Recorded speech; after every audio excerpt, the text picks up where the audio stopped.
Good afternoon, everyone. It's so good to see you. My name is Robert Hess III. It is a real honor to be here today. We're going to give folks a couple of minutes to join us. I know we've got several more folks that had registered, so we're going to sit tight, but please feel free to find your way to the chat box and say hi if you want to. We'll use that intermittently throughout today for questions and answers and all of that stuff. So looking forward to getting started in just a couple of minutes. I'm going to go on mute for right now, but thank you guys.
Good afternoon for those that have joined. We're going to wait just a couple more minutes, probably get started at 12:02. Thank you so much for joining us. Forgive me, it looks like my mic dropped there real fast. So we'll get started in just about 2 more minutes, but thank you so much for joining. And again, please feel free to introduce yourself in the chat box. We'll be using that throughout today for questions and answers and all of that.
Well, all right.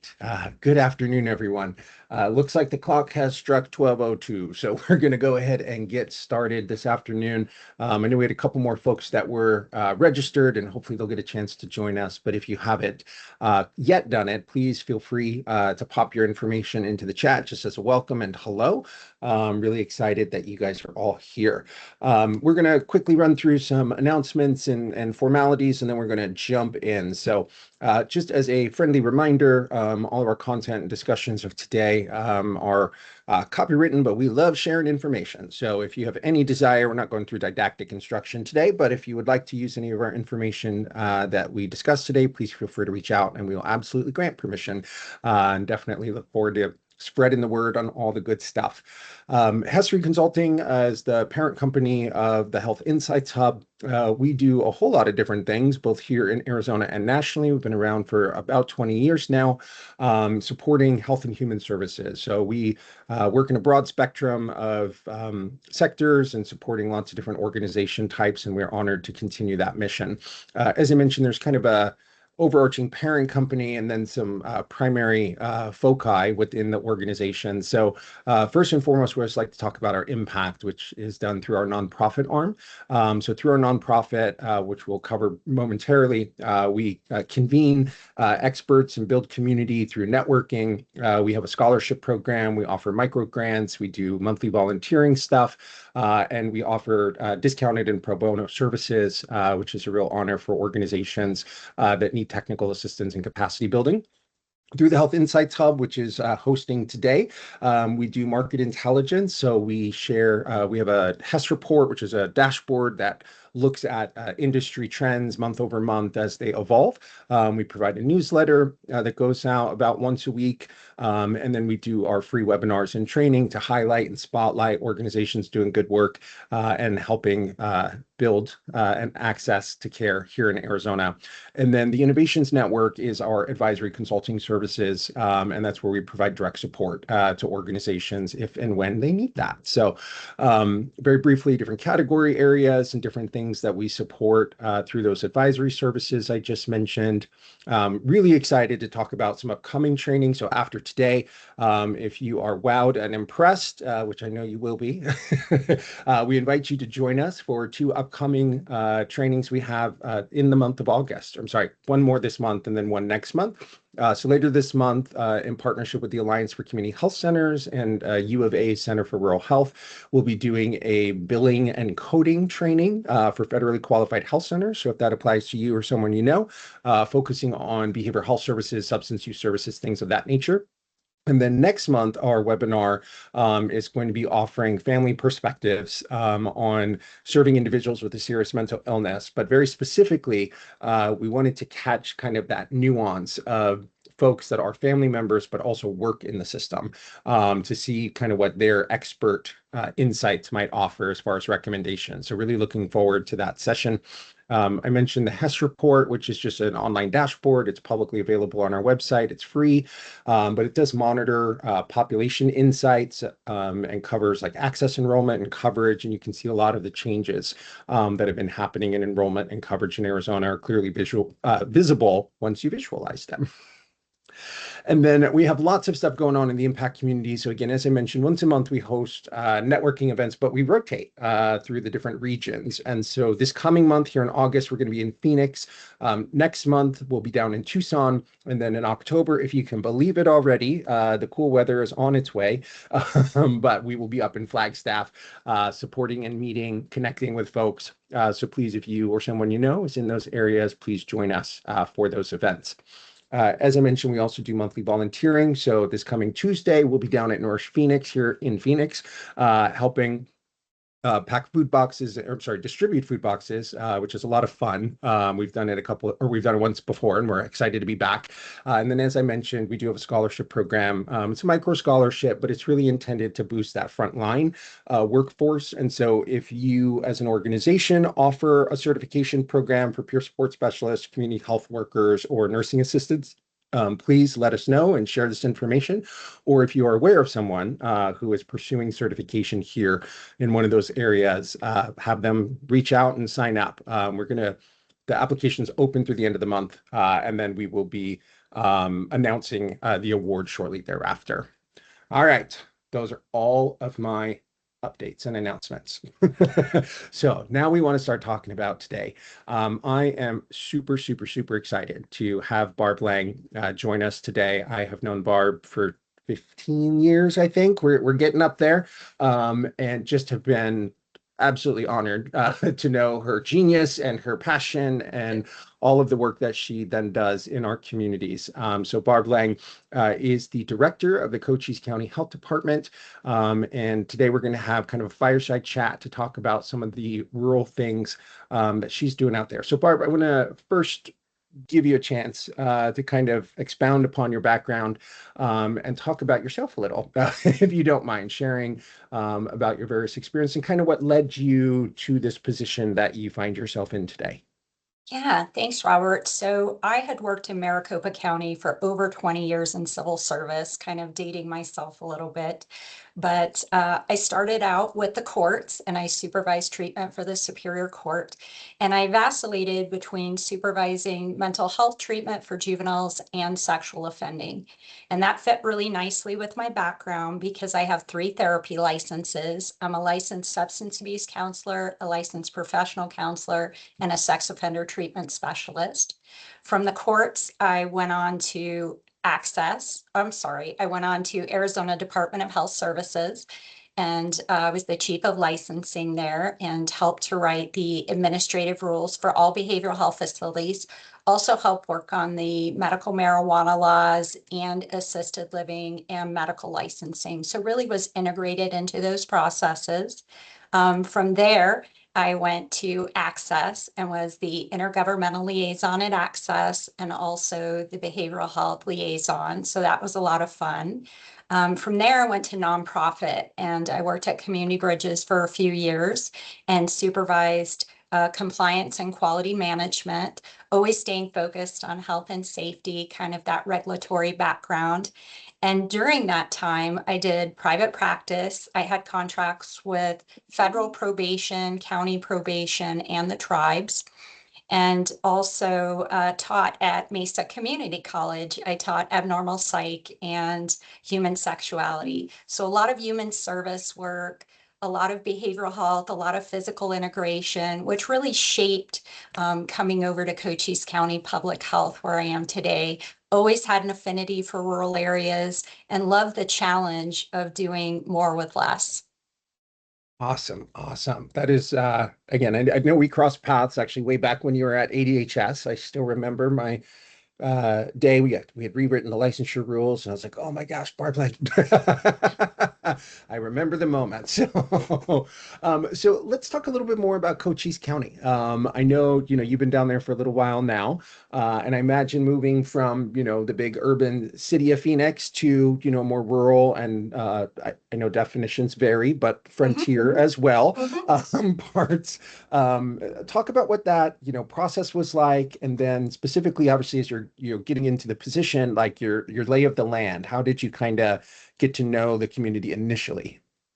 Yeah, I had traveled here quite a bit in different positions that I've had, so I was familiar, but I literally came here not knowing a single person, and everyone was very, very friendly. I think the challenge is really incorporating that trust and getting myself ingrained in the community because a lot of these folks have had generations to get to know each other and share family stories. So getting in, earning trust, and in rural areas, I think it's really important to do asset mapping. I didn't take anything for granted and assumed I knew what people needed. And in most rural areas, especially Cochise County, as large and varied geographically as we are, we're actually bigger than Connecticut and Rhode Island combined, which a lot of folks don't know. Each community has very different needs. We have our community that's right on the border with Mexico. They have certain needs. Then we have more wine country, which is on our northern side of Cochise County. They have particular needs. And then more central county, which is a little more urban in Sierra Vista. So all of them were very varied. So I think getting out to know the lay of the land and really traveling. I think a lot of times in leadership, we stay in our office, and that is not the type of leader I wanted to be. So I got in my county car, hit the road, and made sure that I was present and that people knew what I looked like, knew what I sounded like. And I really got out to meet people, and I considered everybody a friend. It just was a friend I hadn't met yet. Absolutely. And so as you were doing that asset mapping, were there specific strengths that like notable things that stood out to you, like, oh, I had no idea, that this was here. And then we'll also get to, kind of those gaps and opportunities as well. But tell me about what was there that was surprising.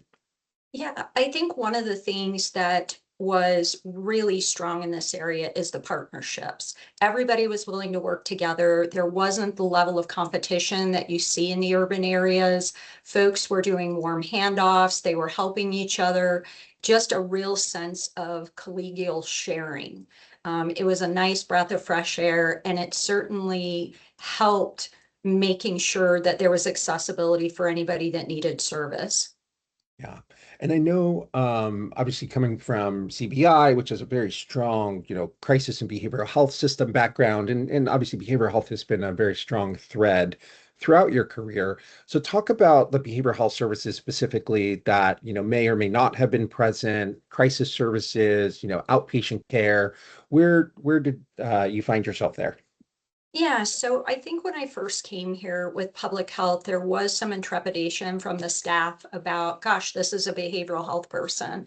But I have an advanced certificate in primary care and integrated health, so I'm very comfortable. I've done peer review with medical providers for a long time, so really comfortable in both spaces. There wasn't a lot of integration here, so I'm still working on that. People saw public health as physical health. And as we all know, public health includes those social determinants of health. But that's really a buzzword, and rural areas have been focusing on the social determinants for a long time because, of course, there are gaps with transportation. We have challenges relating to education, poverty, so food desert. So all of those things I have really worked hard to incorporate throughout the community and public health specifically. So a lot of the projects and initiatives I'm going to talk about today are really Venn diagrams for integration, the marriage of physical and behavioral health.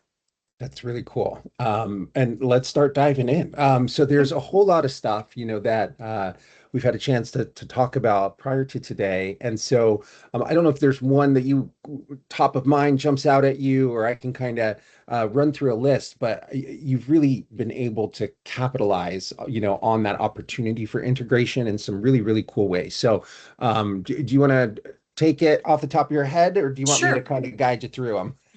I'm happy to talk off the top of my head. So the first one that I'm really proud of is Here's Health.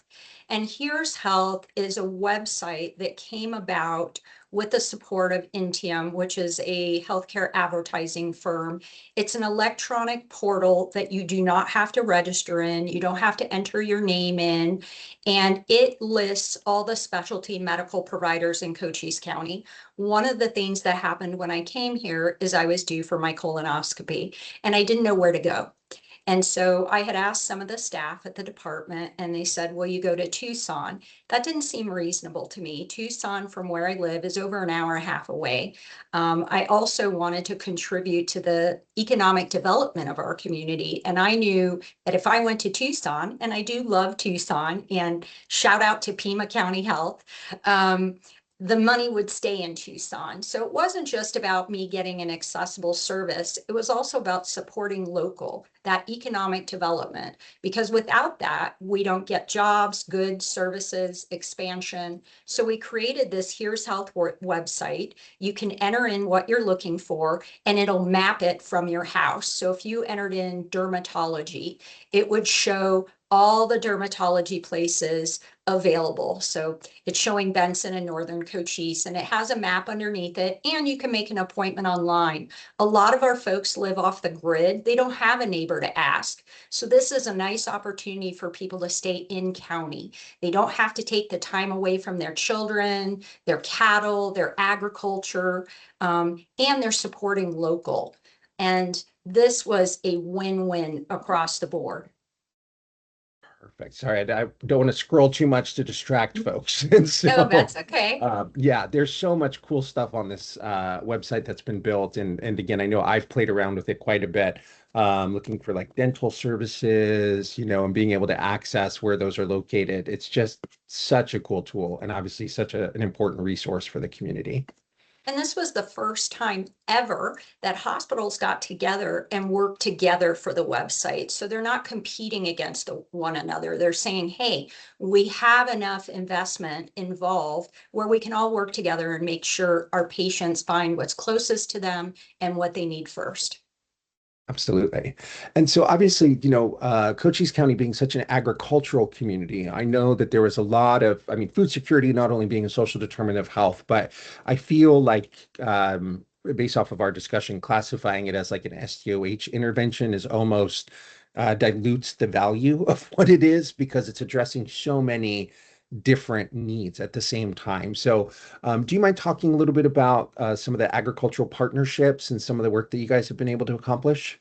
Absolutely. So there are a lot of local farmers here, and the one we've worked with the most is called the McNeil Co-op. And the McNeil Co-op is in McNeil, Arizona. It's right next to Elfrida, Arizona.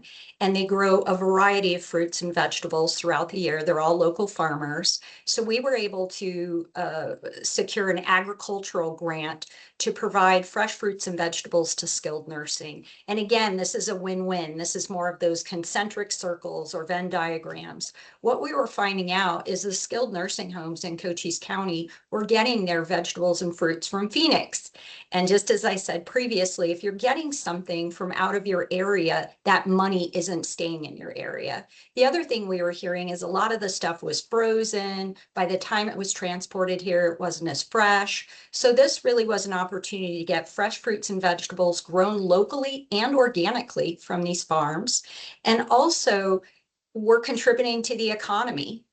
And so when we did this, a lot of the residents told me, gosh, I remember doing victory gardens back in World War II and World War I, where we had to grow our own fruits and vegetables to actually sustain ourselves. So I thought, wouldn't it be fun to do some community gardens at some of these skilled nursing homes? But I wanted everybody to be able to be involved. So we built raised plant beds that were accessible by wheelchairs. And some of the residents said this was the first time in a long time they were able to play in the dirt. They felt their social isolation lifting because they could talk to other people about gardening and something that everyone can connect on.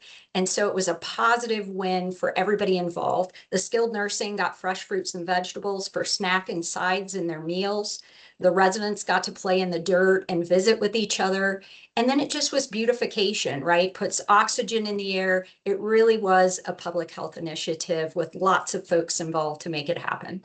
That's awesome. I recall us talking about it, but I didn't catch the thread to Victory Gardens in World War II. And I think that whatever stood out to me, at least, I personally love to garden as well, and think that there's just so much cool opportunity there. Do you mind? I'm going to pivot us to the What is Rural video that you Sure. guys created. Do you mind kind of giving us an introduction about that, and then we will play it? Yeah, so there's an organization in Virginia. It's a nonpartisan organization called Rural Assembly.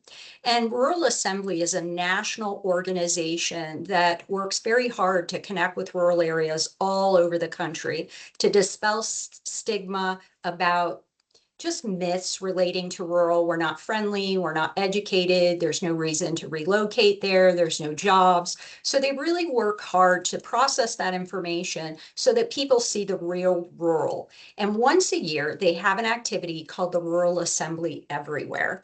And that's an activity they choose 30 locations across the United States to get together and talk about a topic that's relevant to that area. And what I chose was planting and eating for health because that fit with the agriculture initiatives we're doing, the farmers, and we're a food desert here. We have a lot of fast food, but we want people to really rely on eating things that make them feel good, that are healthy, that are sustainable. And so we brought people together in Elfrida, Arizona, and had a rural assembly everywhere gathering where we talked about planting and eating for health. We had farmers there. We used little placards on the table as conversation starters, like what was a vegetable that you disliked as a child that you love now? And people really enjoyed connecting, talking about food, sharing their own insights. And it was definitely a wonderful activity. Part of that was we made a video of different places across Cochise County that are rural and asked folks what rural means to them. So we had this short video. Para mí, una comunidad rural es un lugar donde se respira paz y tranquilidad, donde todos nos conocemos y todos nos ayudamos. I think that rural is generally we trade off like a lack of accessibility to resources for like a slower pace of life and a more community-oriented feel. Community. Para mí, pues, la comunidad rural es familia, es libertad, es protección, estabilidad y mucho, mucho amor. Rural to me is a small community, knowing each other.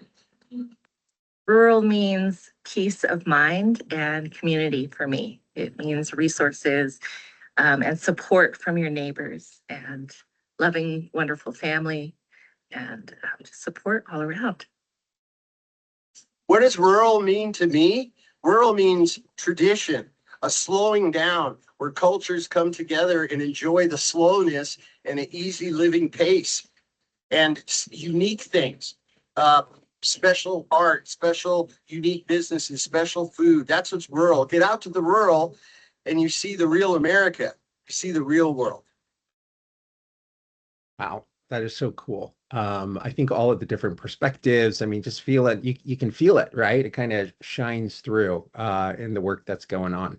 And thank you for that. Is there anything else regarding, our agricultural partnerships and things before we move on to justice system stuff? And We're also working in concert with some of the hospitals with food as medicine. So getting prescriptions to persons to alleviate or reduce propensity of ailments.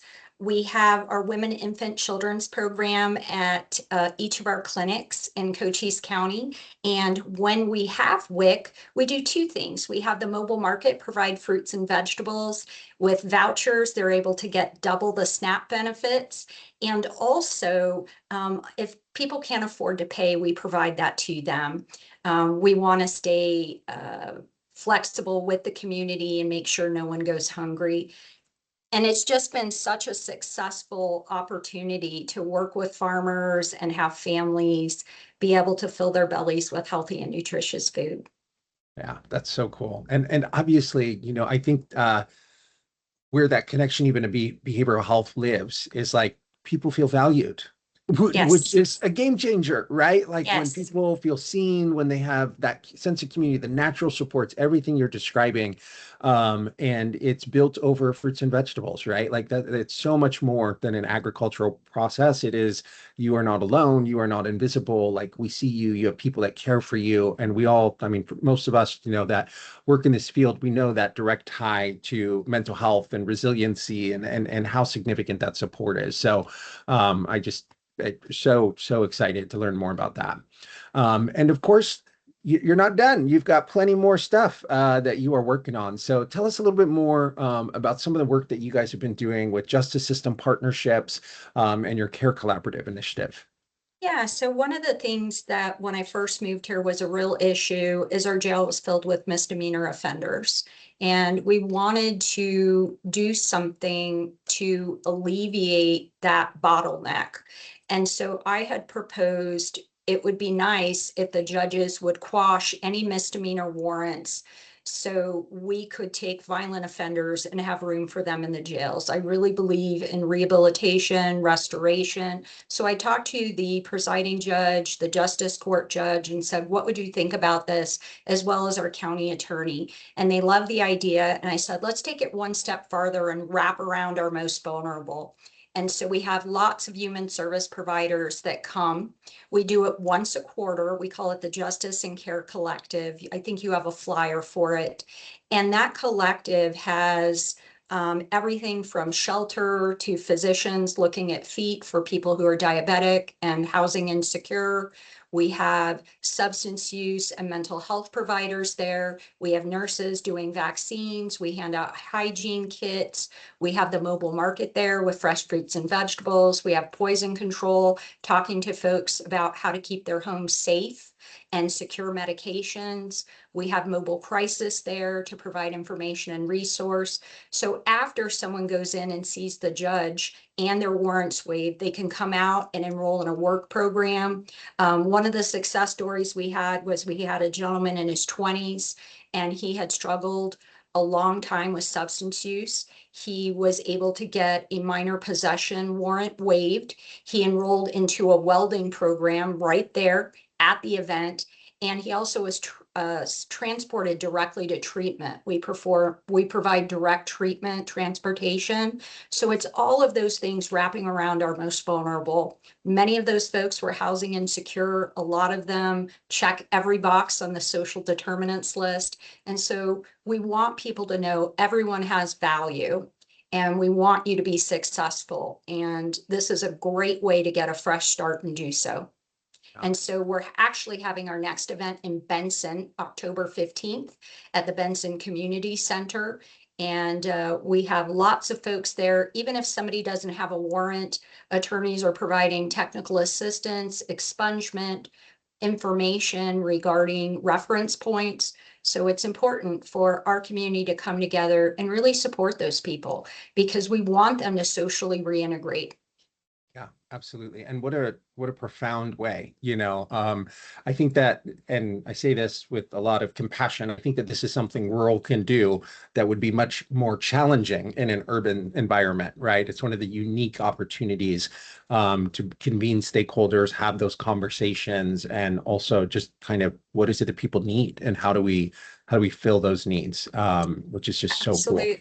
Absolutely. And I was thrilled because some of the other counties are now emulating that program and it just has taken off and it's exciting to hear about that.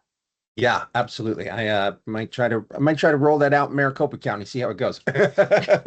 Let's do it. Yeah, absolutely. Okay, so let's talk about rural assembly. I know you've talked about it a little bit, and forgive me, I jumped the gun and played the video out of order there. But do tell me a little bit more about some of the work that you're doing, and now, of course, I'll display this flyer that you guys shared with us. Yeah, the great thing about Rural Assembly as an organization is they provide information in rural areas that are important in rural areas. Like they did a wonderful blog and video and question answer on data centers, right? That's at the front of everybody's mind. So Rural Assembly also has lots of activities where they do Clatch and Coffee, where people in rural areas can come together, log on to Teams and meet with people all over the country in rural to just have basic conversations. They highlight art, music, economic development, healthcare, education, transportation. It's just a fantastic nonprofit organization that really supports rural on every area. And they also have grants sometimes available. So if you check the website, there's lots of things they do. This flyer particularly was for that event last week where we did connect and talk about planting and eating for health. And for many of these people, this is the only opportunity they have to really share some of the struggles they've had with feeding their families. I had a woman that talked to me about raising rabbits for food because she had no other options. So I think that it's important to get out, learn from each community, do asset mapping, figure out how we can fill those gaps, and think outside of the box. What can we do non-traditionally? I think a lot of people get stuck in their niche, and it's important to keep evolving and keep thinking. And that's what we try to do here in rural. We're constantly reinventing ourselves. And thankfully, it's not just left up to me alone. It's a partnership. And everybody has been very good about pitching in and supporting the health department and supporting each other for that matter. Yeah, absolutely. I want to go off script a little bit, and I want to talk about asset-based approaches a little bit more. This is something that, also as a public health professional, I really learned as part of an environmental scanning process and understanding what's going on. But do you mind just kind of unpacking the concept of asset-based approaches? Because I find sometimes when I'm working with more like a behavioral health or a clinical audience, they aren't as trained in it. And so it sometimes I think there's an opportunity for us to really illuminate, how powerful this approach can be. Yeah, on a high level, it's important for professionals not to assume they know what community needs. We just did a back to school fair with Bowie. Bowie, Arizona has a population of 300. It's a very remote rural frontier area, really struggles with indigency. hits every social determinant of health, no transportation, struggles with education. And so for me to go in and assume I knew what Bowie needed just wasn't going to cut mustard. So it's important to go out, talk to the community, do those community health needs assessments, and figure out what are the gaps in care, what are they missing, what do they need, and how do we fill those gaps. And I think a lot of folks in rural have been doing this for years, and urban areas can really learn from it. It's about not trying to do it all yourself. We recognized there were some things at the public health department we couldn't provide.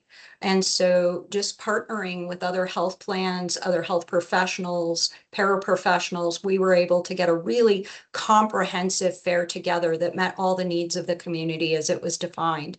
Some of the things they needed were eye exams, hearing exams. Those are not things we do at the department. So we were able to get other organizations to provide that. Dental was a big one. We were able to get a dental office to do basic checks and then make appointments for free appointments later on. So all of those things really came together for that comprehensive fair. Yeah. And that I think is kind of the beauty of that asset-based approach, right? It's very easy to go into rural frontier or just new communities in general, regardless of how urban they may be, and look at what's not there, right? And see, how needs may be overwhelming compared to resources.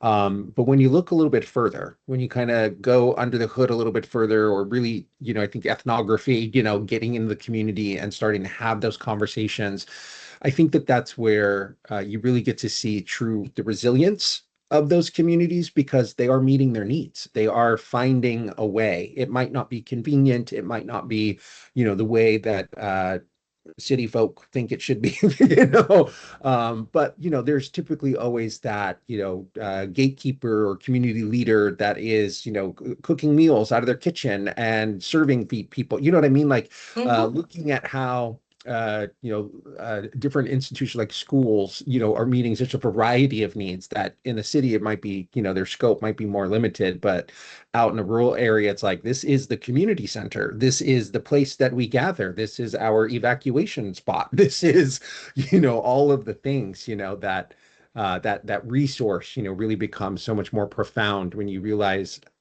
what it can be, if that makes sense. You're hitting it right on the head. Schools, hospitals, community centers, those are our community anchors. And with rural, trust takes time. I think a lot of providers come in thinking that their first event is going to be enormous. And sometimes it might just be a trickle of people. It doesn't mean people aren't interested. Trust takes time. So it's important to stay the course. Yeah. Absolutely. I love that. So let's keep talking, because again, there's still so many good programs and initiatives that you guys have developed. So tell me a little bit more about your partnerships with the WIC Clinic, and that, being another asset in the community, that program exists, those resources exist. So talk to me how you've engaged and really used that resource, to benefit and expand to meet the needs. Yeah, so our Women and Infant Children program has doubled, as I'm sure a lot of people can imagine, with the cuts to benefits, with people really struggling to feed their families. We've seen an excessive increase in our WIC recipients. And having the farmers bring the mobile market around with fruits and vegetables for families is just non-negotiable. It has been an absolute win. When we do pass out WIC boxes, and I'm sure many other health departments and entities struggle with this, a lot of people just say, I don't have the time to eat healthy. It's so quick and easy to go through a drive-through. Having to put meals together, figuring out what that looks like is way too tough. So in our WIC boxes with our foods, we've created a cookbook that we have in English and in Spanish that uses all the ingredients from the WIC box. These are very easy recipes that people can make on the run very quickly, and recognizing that some things are just portable, like bananas. So rather than driving through a drive-through, hey, you've got something in a wrapper that you can take with you in the car. So we do a lot of education. Our WIC program also has 2 breastfeeding consultants. So we work with young mothers to understand the benefits of breastfeeding. A lot of young parents have moved away from that, but we know that breastfeeding not only provides brain health, but it provides sustainability from illness and disease. It helps really boost that immune system. So we go into our WIC program, breastfeeding consultants, go into our local hospitals here. We've been invited, and we provide them a free breast pump, which is expensive Wow. and needed. And we also provide them a new mommy kit. So there's some WIC information in there. There's benefit and resource information. So as much as we can integrate into the community, the better. With WIC, we also have lots of events and health fairs where we pass out information and resources. We want everyone to know what's available to them. And we want people to understand they can eat healthy and do it in a quick and easy way. They don't have to make really involved and complex meals. And those cookbooks have been a game changer. Yeah, this came to my brain while you were speaking, so forgive my ADHD, but bananas are kind of like nature's burritos. They're ready to Indeed. go. And so it can And be apples and peaches and all those good things. Yes. we should make stickers. Nature's burritos. There we go. Food on the go. Lord knows we're all running around, and so it's important to really call that stuff out for people, right? It's easy to get caught up in the moment or forget those simple things. So that's great. And so in rural areas, we always hear about, lack of a workforce and staffing needs. And obviously there are, real challenges in certain regards. And so what are some of the things that y'all have done as a community? Because I know it's not just the department leading it, but what are some of the things that y'all have done to help address immediate, like urgent workforce needs, as well as long-term planning to really build out the workforce over the next couple of years? Yeah, so I've been here going on 3 years, which is hard to believe. It's gone by lickety split, but worked in coordination and partnership with the the Center for the Future of Arizona to do regional workforce forums, and that was really helpful. And we actually I got a grant and put out a very fun retention video about Cochise County. If anybody's interested in it, I can send it to you. It's just 3 minutes. It's a lot of fun. And it's called Missing. And it's about somebody who is missing a loved one in Cochise County. And they go around Cochise County and see all the wonderful assets we have and then decide they want to relocate here. So that was one of the things we did. We also, out of that workforce forum, put up job announcements at all of our public libraries. We have resource mapping and job announcements through an electronic portal in all of our libraries, which has been very successful. And we also work in concert with Cochise College. We have nursing students come here. We have high school students walk through for tours. And we also have rotating physicians at our local hospitals doing a rotation here in public health. So really, it's kind of a multi-pronged approach. We go to the schools, we talk to students quite a bit. We go to health fairs, we work with the college to place people.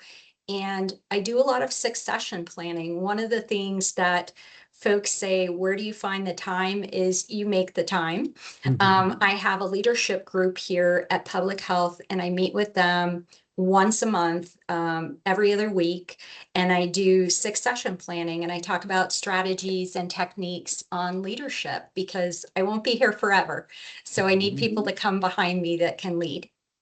Well, if you open that up, I will sign up and participate remotely. But I think, again, looking at like workforce development looks different, right, in these communities. And I think, obviously looking at those, entry level roles and how we get people, into these positions to help as physician extenders or, the myriad, again, peer supports and all those things.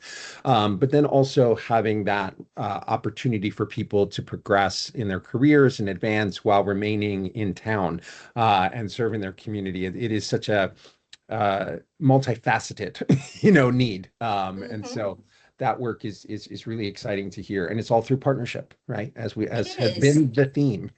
And we have a very robust health program. I think a lot of places are starting to recognize that you need to treat your employees well. You need to focus on their wellness and that work-life balance.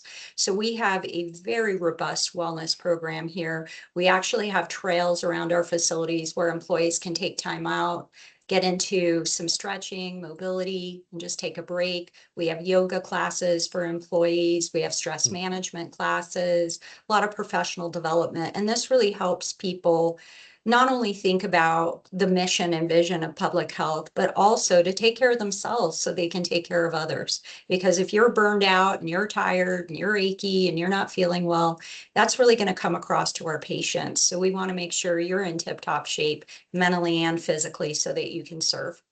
Absolutely. So we're going to go big. It's a big conversation around trust in public health. Obviously, there have been so many, following the public health emergency and lots of social discourse and conversation around immunizations. And, nobody enjoyed a lockdown, even as a public health professional myself, not the highlight of my life. And so I know that there's some differing opinions, theories, alternative facts, all of those things that float around. And a lot of that does deteriorate, the engagement that we've seen in some communities. So obviously let's talk local in Cochise County. I don't know what that experience was like in Cochise.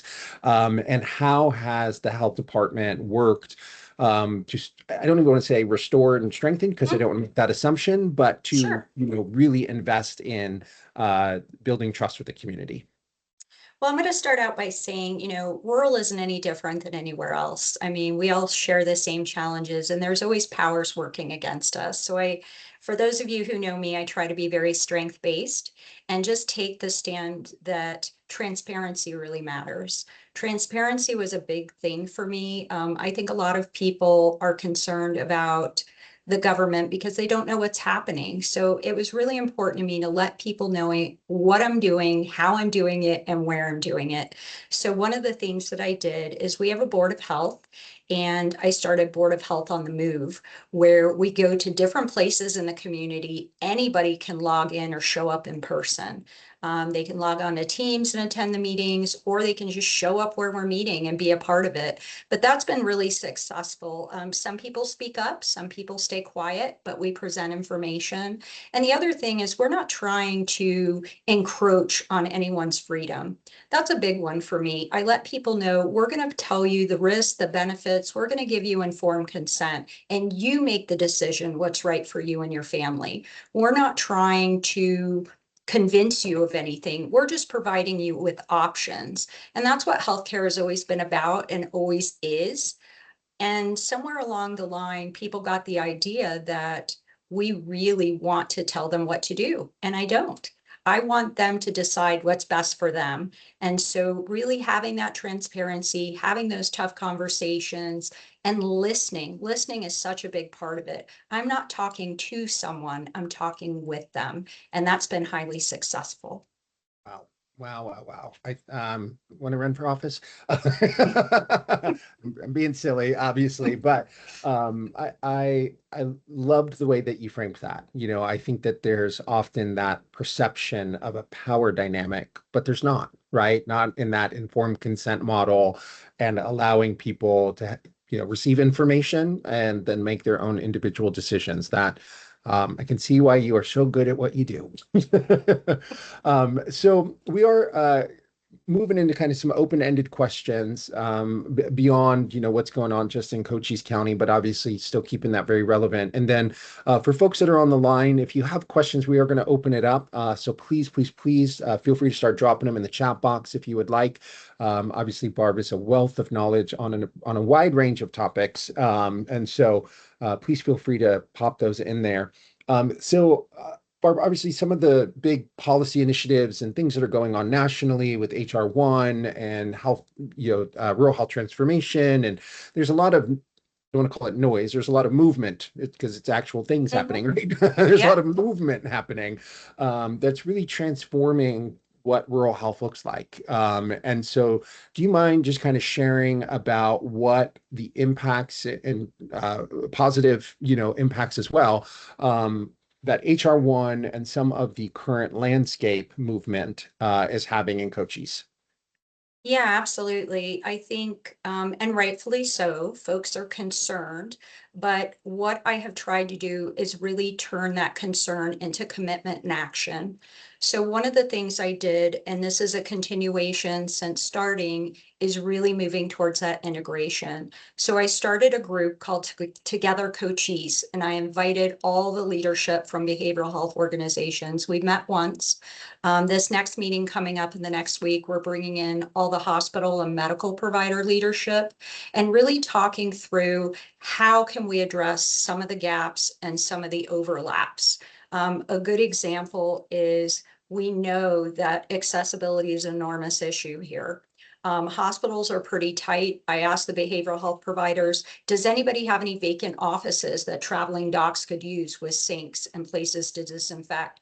Almost everyone raised their hand. So it's really thinking outside the box and tackling some just basic tenets of resolve to be successful during these difficult times. There's a lot of things that hospitals do that behavioral health providers can provide support in, and vice versa. There's a lot of things that the hospitals do that the behavioral health needs that handoff for. So it was really getting them all together in one room and talking to each other. So now once a quarter, we're going to be meeting together, Cochise, to address some of these things. One of my big concerns is maternity. We have one maternity ward in Cochise County. It's at Canyon Vista Hospital. All maternity wards in rural areas right now are really preparing because of some of the Medicaid cuts. And so what I did is I reached out to a nurse practitioner who's a midwife, and I've worked with her to arrange workshops to refresh training for physicians who deliver babies. All physicians have to go through an OB/GYN rotation, but for some of them, it's been a really long time. And the reason I did that is because if in the event, and I hope not, but if in the event we did lose our maternity ward, we would have practitioners that were comfortable delivering low-risk babies. And so I think it's about the planning rather than the panicking. Let's plan ahead and figure out what we can do to sustain and support our communities so that we're all successful. I love that.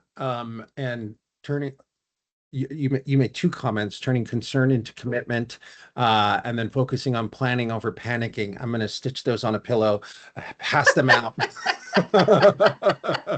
um, just those, hey, great, genuinely great leadership. I mean, genuinely. And so what about some of the other things coming around aging populations, the silver tsunami, as it is known? It's here. It's been here for a little while, and it's not stopping or slowing down anytime soon. So talk to us a little bit about how that impacts, your world. Yeah, so advanced age populations are really near and dear to my heart. My parents were significantly older when they had me. My mom was over 40. And so I grew up always having a soft spot for seniors and decided that that was going to be a major initiative for me. In Cochise County, the average age is 45, so it's a little bit higher than other areas. And we do have a lot of retirees, advanced age seniors here. So I worked with an organization to get us to be the first certified age-friendly public health department in the state of Arizona. Very proud of that. And we're getting advanced accreditation soon. We're going through some movements to do that. But we really focus on prevention with our aging population. Chronic illness is such an issue. We want to make sure that our prevention promotion folks are out there educating, and we've done it in very non-conventional places. We've gone to libraries, community centers, parks, restaurants. We do dementia-friendly trainings. We do friendly trainings on Alzheimer's, eating for health, caregiver support. And so lots of things relating to mobility, the importance of exercise and balance. And so our seniors really have grown to trust us as a safety network. The other thing that's important to me is we focus on sex with seniors. A lot of people, and we have great brochures on that. I don't know any health department that's doing that except us. What we were finding is we were having people come in that were seniors with syphilis. And a lot of people don't think about people in assisted living and skilled nursing being sexually active, but guess what? They are. There is intimacy going on in those places, and we wanted people to be safe and understand how to protect themselves.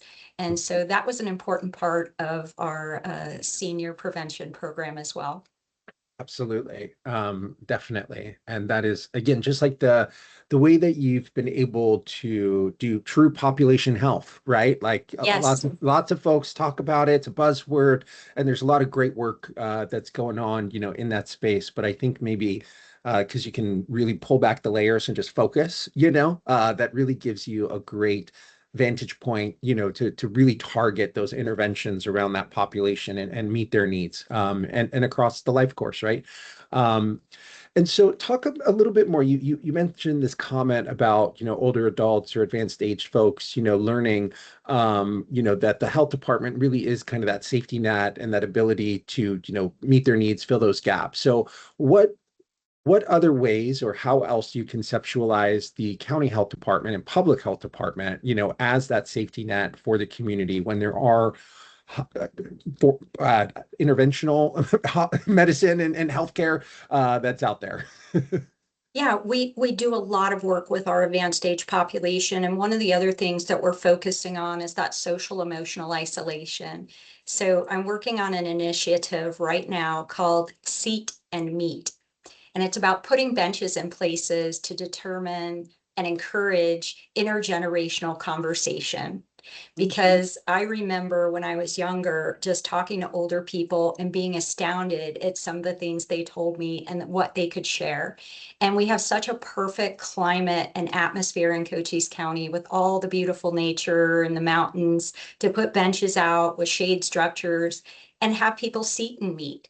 Intergenerational conversations. It's good for people's mental health. It's good for their physical health because they're walking on trails.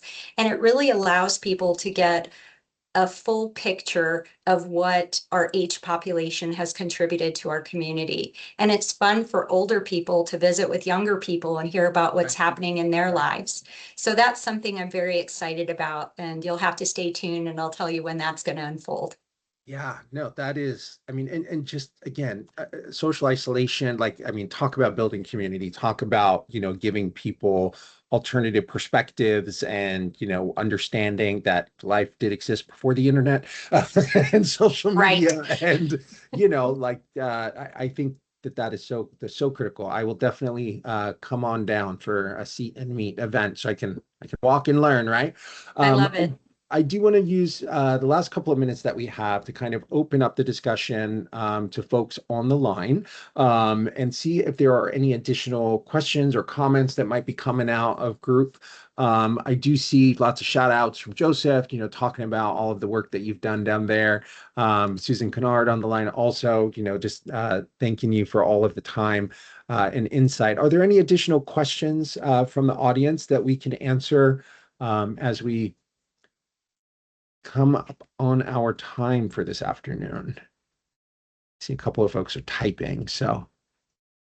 And while we're waiting, one of the other things that I did, and I think I'm the only health department that's done it, I don't know another health department that's done it, is that when people come in, no matter what the service is, it's a vaccine, breast pump, WIC, promotion, prevention, healthy families, we do a mental health assessment, a quick and short one. And if in the event some of the elements or components of that are triggered with mental health or substance abuse, we have an agreement with Hope Inc., a peer support organization. They sit in our conference room and we do a warm handoff to them.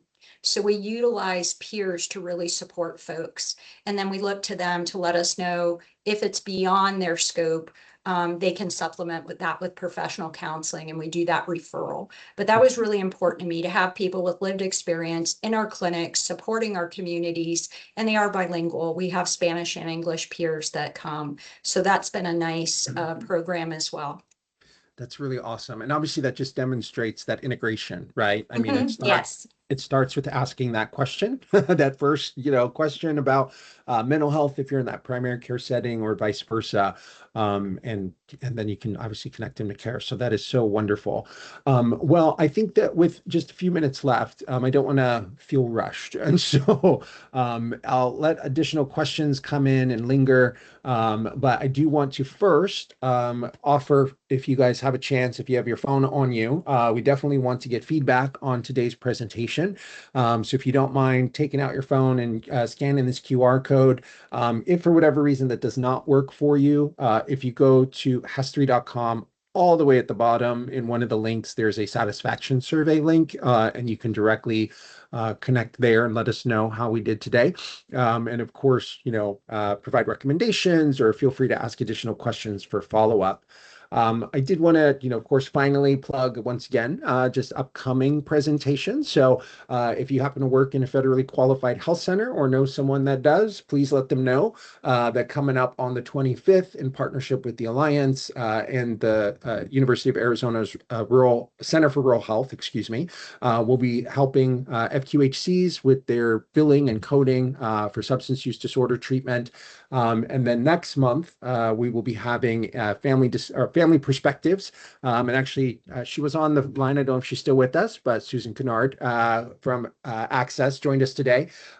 She'll be with us next month talking about that very interesting line of both being a family member of an individual with a serious mental illness and also working professionally in the system. I think hopefully we'll be able to draw out some unique insights on things that we can do to make that process and system a little bit easier. And then, as I mentioned before, we would love to meet you in person. And so if you are available, every month we do a networking event. So this month we're going to be in Phoenix on the 21st. Next month we'll be in Tucson on September 25th. And then in October we'll be up in Flagstaff. And we would love to have you guys join us. But with that, I definitely want to just say thank you both to Barb for all of this tremendous insight. I think it's time for us to start a radio show and just talk about talk about all the great stuff you're doing down there. And for everyone else that joined us, again, thank you so much for participating today. If you want to see a new topic or, definitely would love to hear feedback and everything. So we would love to know, what you want to hear next time around, and we'll get stuff scheduled out. But with that, I'll let everyone get on with the rest of their afternoon. Thank you so much. Thank you. All right. Have a good one, all.